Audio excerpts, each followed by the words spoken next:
Guitar tips,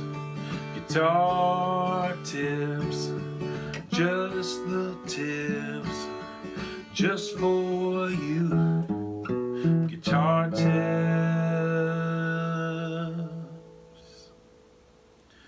Hello and welcome to Guitar Tips and Guitar Tips Pro. My name is Adam Levy, and this is my weekly video blog series. Each week here, I post a new tip covering one particular topic. Sometimes it's a technical thing, getting into the real nitty-gritty mechanical stuff on the guitar. Sometimes I get into music theory, certain kinds of chord voicings or scales. Sometimes I will talk about some, philosophical point, for lack of a better word. Just some way of thinking about a life in music, or just a life. Just things that I think will help you get where you're going on the guitar. So that's what I do here most weeks. This week I'm doing something a little bit different. It's going to be a Q&A episode.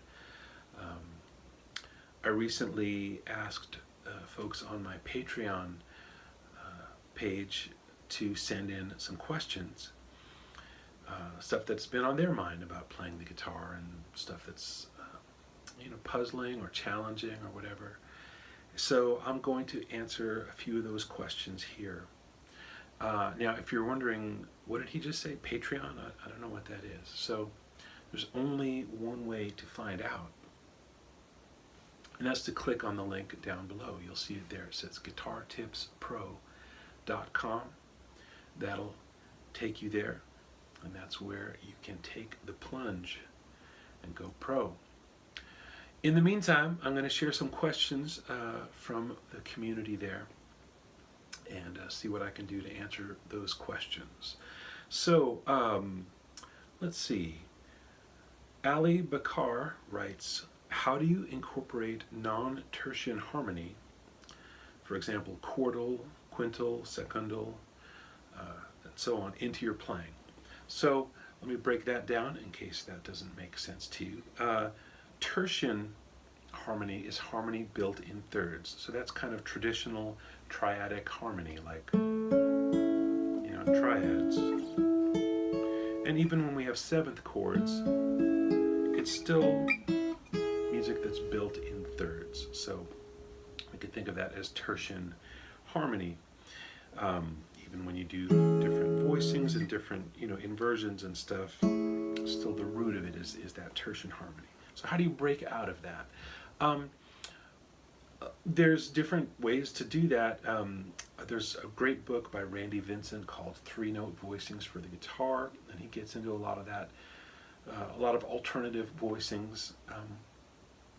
There's a series of books by Mick Goodrick called Mr. Good Chord. I think there's 3 volumes of that. A lot of cool ideas for voicings in there.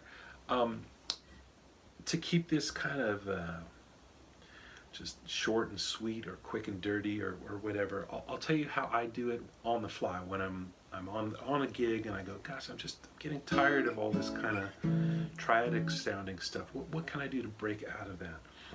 And what I'll do is I'll use the pentatonic scale as a source for harmony and melody.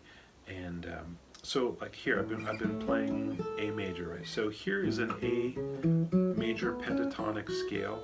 You probably know it, right? And we often think about that as a resource for soloing, as a melodic, something for melody. But of course, there's all this harmony just built into it, just right away, by grabbing 2-note pairs, things on adjacent strings. You get some fourths, get some thirds, combination really of, like, here's fourth, third, fourth, fourth, fourth, fourth, third, fourth, fourth, fourth. You can play 2 notes at a time.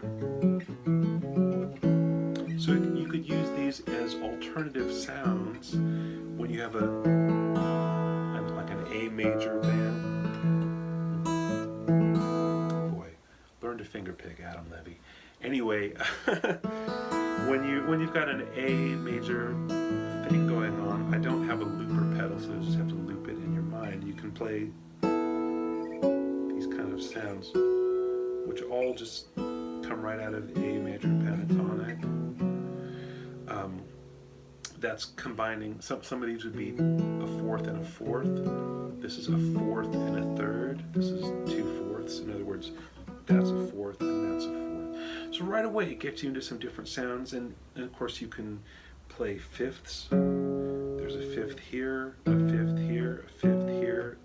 That's a sixth. And this is just notes from the A major pentatonic scale. A, B, C sharp, E, F sharp, A, and then it repeats. So you get some fifths built in, like here's some fifths, but you also get sixths as well. So you could have this.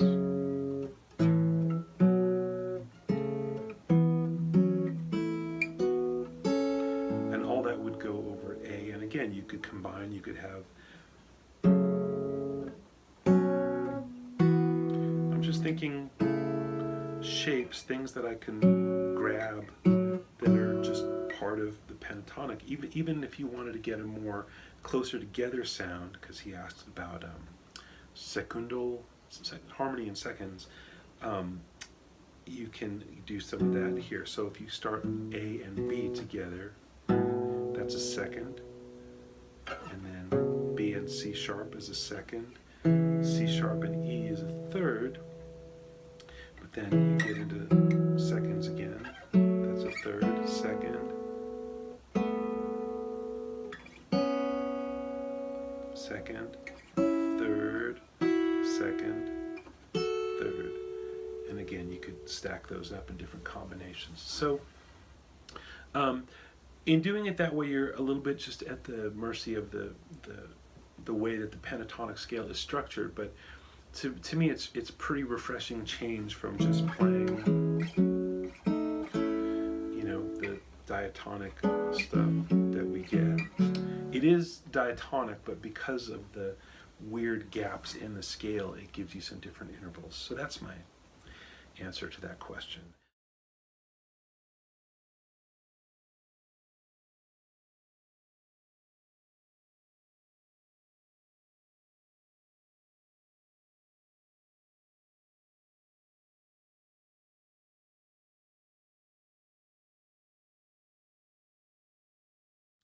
Now, if you're watching on my regular YouTube Guitar Tips channel, this will be the end of the tip.